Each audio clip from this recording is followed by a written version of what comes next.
Darkest Dungeon is labeled a dungeon crawling RPG. You play as the descendant of a noble house who has received a letter.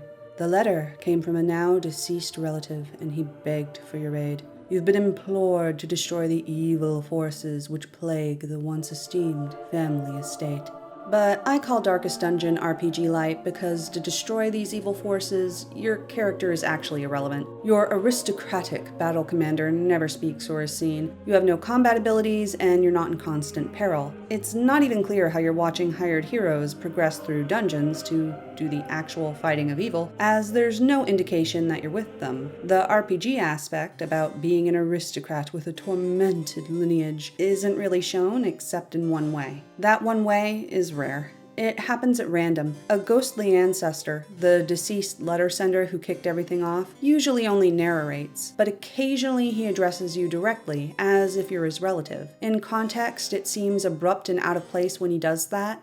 In time, you will know the tragic extent of my failings. Since it's rare, random, and there are no other signs of you role-playing as an aristocrat. Normally, this ancestor's presence is much less direct. He seems either like an audiobook giving exposition. To those with a keen eye, gold gleams like a dagger's point. Or an announcer commenting on battles. Another one falls. He's interesting, well-voiced, and his somber tone definitely adds to the game's Lovecraftian, dark atmosphere. But he just seems like a narrator overall, not a relative. And on a side note, it's worth noting that while the narrator's great, there's still not enough unique dialogue for 50+ hours. After a while, some sentences become tiresome. For example, such as when he announces a lit torch. The match is struck. A blazing star is born. As the light gains purchase, spirits are lifted, and purpose is made clear. The light, the promise of safety. The way is lit, the path is clear. We require only the strength to follow it. In radiance, may we find victory. The light, the promise of safety. I really think that he should have been given more things to say during such a long game. Additionally, on the role-playing side, another problem is a lack of human interest. The game's meant to stir up a person's empathy, yet the characters don't live up to this. Townsfolk are bland and seem like set dressing. For instance, the armorer could easily be replaced with a sword and shield. Heroes are slightly better, but for the most part, they seem like endless duplicates. Women and men, soldiers and outlaws, fools and corpses. All will find their way to us now that the road is clear. Ones in the same class always say the same things, and their color schemes are all that differentiate them. I found it difficult to get attached to them.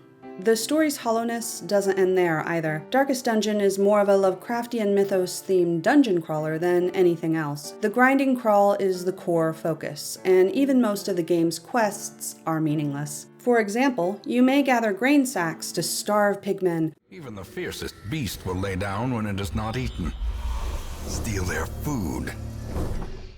Or you may light wards to hold back fishmen. The flopping fish-like things abhor the warding sigils. Let us claim this place anew. But doing these quests is only a way to gain experience. Their completion has no effect on the story. Retrieving those grain sacks could have weakened the pig monsters in the warrens, but nothing comes of doing so. Lighting the wards could have lowered the spawn rate of fishmen in the cove, but nothing comes of doing that either. Worse yet, these same quests are also recycled throughout the game. As I said, it is very much a dungeon crawler. While the role-playing part is light, the dungeon crawling part is heavy. Keeping minions alive was difficult and required my focus while playing. The challenge level helped keep me distracted and made the story problems feel less glaring. For a while. My interest did eventually wane because the setting feels more hollow over time, and the combat's grind also ground down my patience. The game just couldn't sustain my interest for 50+ hours. I finished it out of stubbornness though, because I liked the unique narration and wanted to experience the story. Yet, there was so little of both that, in the end, it didn't feel worth the time I spent. Altogether, I think that the game's main problem is that it's just stretched out too thinly. It doesn't have enough content to support the 50+ hours it takes to finish. Stretching and recycling content makes the game's problems more obvious as it's played. For many hours, the story and gameplay both seemed fine enough. The gameplay. Before you can dungeon crawl, you have to recruit heroes. You start with only 2. Hero candidates arrive in the stagecoach hoping for employment. You can hire who you like if there's room in the roster. If there isn't, you can dismiss heroes, but you won't get dismissed ones back.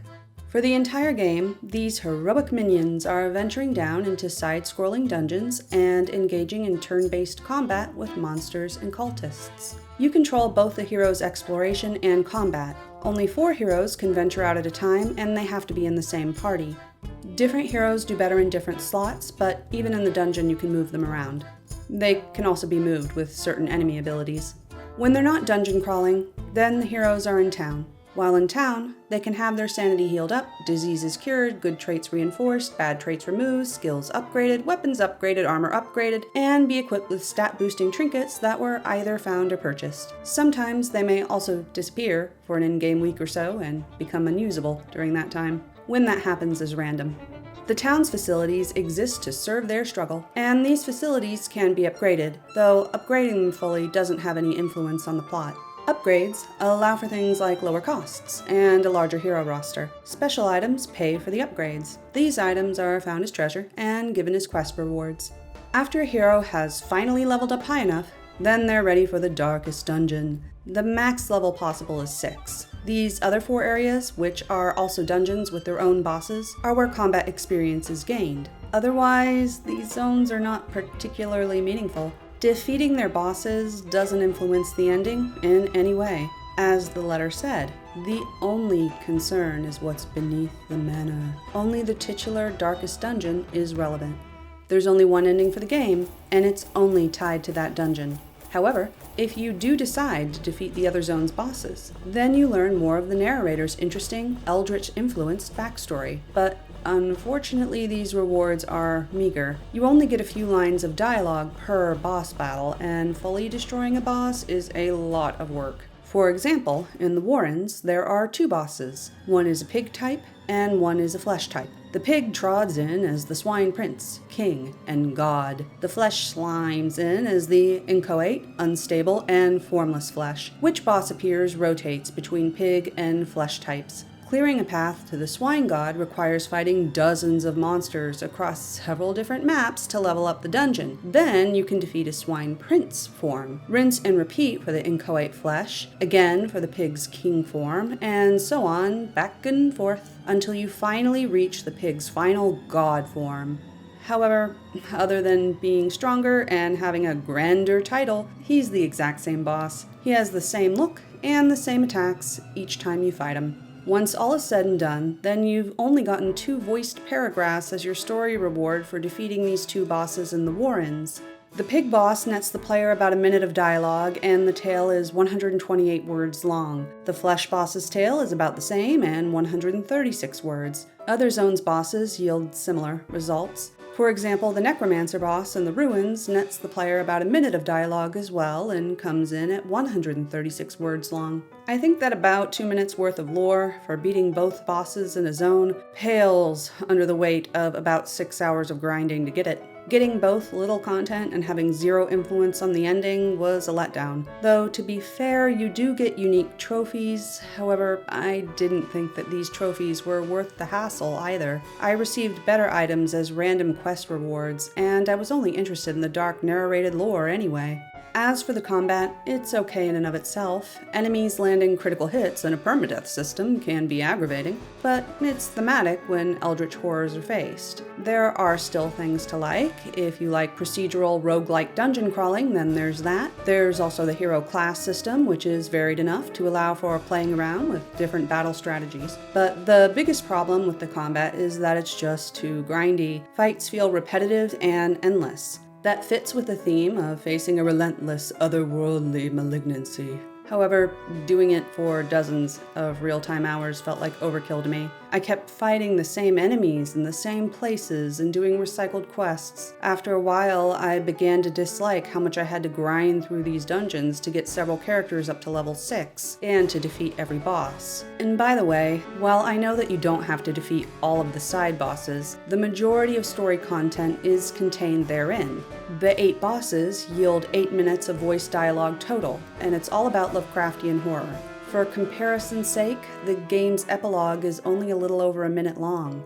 As for the game's length, 80 hours is roughly how long it takes to fully beat every boss on the standard darkest level of difficulty. If a player focuses on only the main plot, then it's a more manageable 53 hours, but I still think that 53 hours of grinding is way too long when content's being recycled and stretched. So I suggest that if you do want to play this game, then stick to the main plot and see how you feel afterwards. The game still lets you complete the other dungeons after fighting the final boss, and the ending won't change no matter what you do. I hadn't known that at the time I played, and I wouldn't have completed every dungeon if I'd known. As for the ending, I thought it was both too short and locked behind some BS. Conquering the BS felt like a chore and made the short ending feel less climactic. I won't spoil the story or its ending, but I'll explain what I thought was BS in the gameplay of the last dungeon. When the player reaches the final dungeon, then there are 4 levels to it. The first level is fine. You explore a map, fight enemies, defeat a boss. Standard stuff. The second level, however, is immediately irritating. You aren't allowed to take in prior heroes that you just used on the first level, because they're freaking out. I thought that this freakout was stupid in my playthrough for 2 reasons. One was because some of my heroes got stressed on dungeon level 1 and overcame their fear. They didn't break.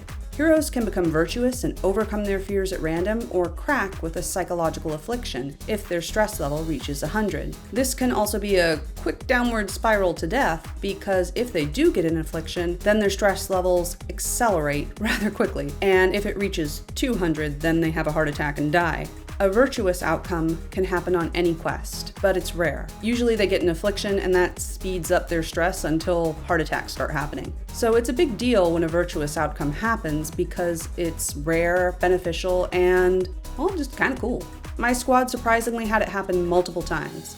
In context, for it to happen on the first level of the darkest dungeon felt thematic. They'd seen horrors like this before, and they wouldn't be swayed. I hadn't had it happen this much to a team before, so it was pretty cool. Then, suddenly, once they got out, they were screaming about how they'd never go in there again. That undermined the cool moment when they'd literally glowed with determination and spoke about things such as buying drinks at the tavern afterward. The second reason was due to the game's own setting. The hero's sudden, intense fear in the final dungeon felt dumb in context, because they'd already seen plenty of ghouls, formless monstrosities, and other unspeakable horrors long beforehand. These weren't new recruits. It seemed as if they'd cultivated mental fortitude. The thing is more terrible than I can describe. An incoherent jumble of organ, sinew, and bone. After all that they'd been through, the sudden "never again" mechanic felt both abrupt and lame. Otherwise, the quest on level 2 is fine. It's much like some of those in prior dungeons. You find some spots on a map. Once the player picks another 4 heroes, then it's possible to enter the next level. The third level has a gigantic map, a single spot to find, and there are enemies which can teleport you out of battle and across the map. Whatever you bring is also whatever you have. No random supplies drop here. There are no random torches or food. Scouting is also suddenly limited. Instead of revealing enemies and room contents, everything scouted appears blank. Fleeing is also different in this dungeon. If you fled before, then heroes only became stressed. If you flee in the darkest dungeon, then a hero will die to supposedly cover the other's escape. All of this taken together means that any misfortune here is rather bad, usually. Afterward, when you finally finish this third level, then this set of heroes is also barred from the dungeon. So, pick 4 other never been in the dungeon before heroes, because it's time for the last level. Finally, there's level 4, wherein some characters will die. It's part of the plot. Death blows happen. They made sense based on the story, but the way they were executed felt poorly done. This part's impossible to elaborate on though without heavy spoilers. After that, there's a cutscene which ties up the story. It ended in an interesting, Lovecraftian way, but it was very short. I would have liked to have seen more of the story as I played, more unique narration, and a final cutscene that was longer than a bit over a minute. The brevity of the ending, combined with little story given earlier on, felt disappointing. To fall for such a little thing. A bite of bread. So, the bottom line is that the gameplay mechanics were stretched out for too long, became grindy, had some BS, and the rewards for completing quests and completing the game itself were too small to make the grind feel worthwhile to me. Plus, technical problems are encountered while playing. They make the gameplay feel even more grindy, and this brings me to the next section of my review. Technical problems.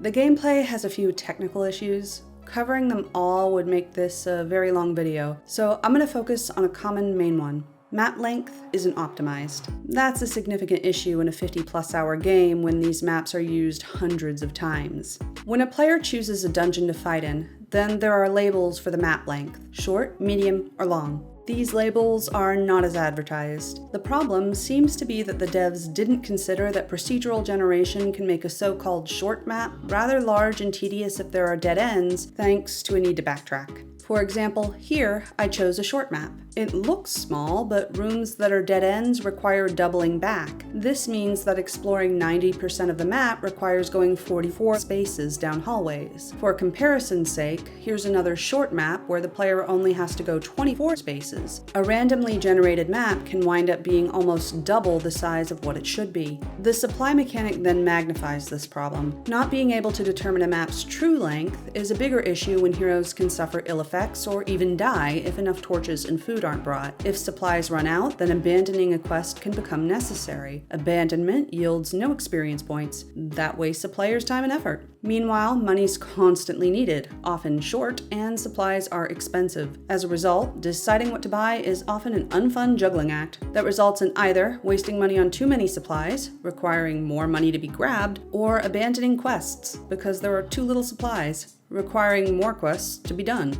Over 50+ hours, the cumulative costs become large. Another problem is that map length doesn't equal map time either. For instance, is a medium map shorter than a short map?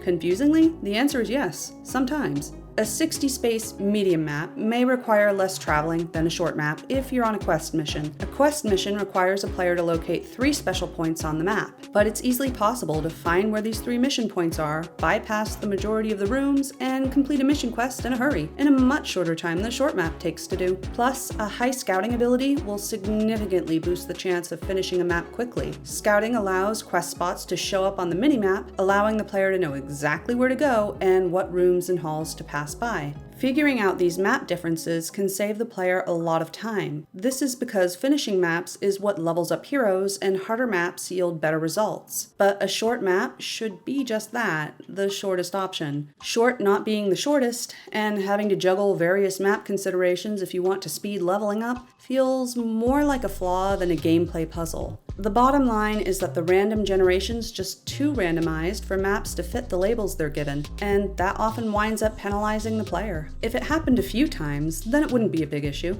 but dealing with inconsistencies, both these and other problems, hundreds of times made leveling and finishing the game take longer than it needed to. That definitely added to the grinding feeling of the game. Pitfalls in the map mechanics aren't great. I also encountered some bugs while playing. I tried to screenshot one. The screen went black with white text and said something about an M_item slot issue. However, trying to take a screenshot didn't work. I wasn't using any mods or anything that should have caused this problem either. The game crashed a couple of times. Crashing wasn't a huge issue, but it was annoying when it happened, and it happened more than once. Given that some bugs were obvious, I also wondered about bugs behind the scenes, and I think I did notice some combat-altering bugs while playing. In many games, a combat log helps clarify what's going on, but unfortunately, Darkest Dungeon lacks a combat log. Without a combat log, whether or not combat glitched or I had misperceptions was impossible to easily tell. But sometimes it seemed like heroes suddenly couldn't hit the broadside of a barn. Enemies dodged their attacks consistently despite a low chance to do so, and heroes got hit regularly themselves despite having a high melee or higher dodge skill, then they're suddenly ninja-like enemies. I wasn't sure if it was misfortune or a bug when this happened. Then, at one point, it was so one-sided that I lost a couple of heroes in a row. I abandoned that quest and then sent out more heroes, but the new group was faring just as badly. They seemed to be about to lose people too. The combat rolls just weren't making sense to me. They weren't what I'd experienced normally. Now it was happening across 2 separate groups in a row. Eventually, I thought it might be a possible combat glitch, so I tried exiting the game. It saves on exit. This means that when I reloaded, it brought me back to the same heroes who'd just been fighting awfully. They didn't fight awfully after exiting and restarting the game. The combat seemed to normalize. Hits and dodges made more sense. Occasional outliers happened, of course, but the results didn't seem slanted to the point of being glitchy. I didn't keep losing heroes either. So I can't confirm if this is a bug, but it is something to keep in mind if you do play. If you notice an oddly bad streak of luck, then restarting the game might fix that. And regardless of whether I'm right or wrong, the lack of a combat log is bothersome. It leaves the door open to speculation. Final thoughts. Despite its problems, rating the game is difficult due to its artistic style. A lot of heart seems to have gone into polishing its aesthetics. The art style was nicely detailed in a dark, inky way, making even light purple coral seem fitting in the setting. Models were animated in a way that looked dynamic. Even the cutscenes for heroes' skills and their being stressed or not were well detailed. I liked the game's style quite a bit. And to be clear, I'm not saying it was perfect. For example, here the background looks a little wonky in the ruins, and I'm not a fan of boob plate. But overall, the art was a strong positive. The sound also helped the visuals. While I wouldn't listen to the soundtrack outside of the game, it did fit its setting well. The music was tense and creepy when it needed to be. The combo of art and music was a good one. Whoever cast the narrator also made an excellent choice. So, while I was going to give it a 4 out of 10 because I didn't enjoy the game and felt irritated by the grinding mechanics combined with its problems, rating it that way felt too low. Because when the art and sound are considered, then I think the game gets bumped up a notch in terms of quality. I don't think that I'll look back fondly on this game as a game due to its problematic grinding, but its dark aesthetic was cool and something that I'll probably remember long after I've finished the game. I think that's worth something. We dug for months, years, an eternity, and we were rewarded with madness.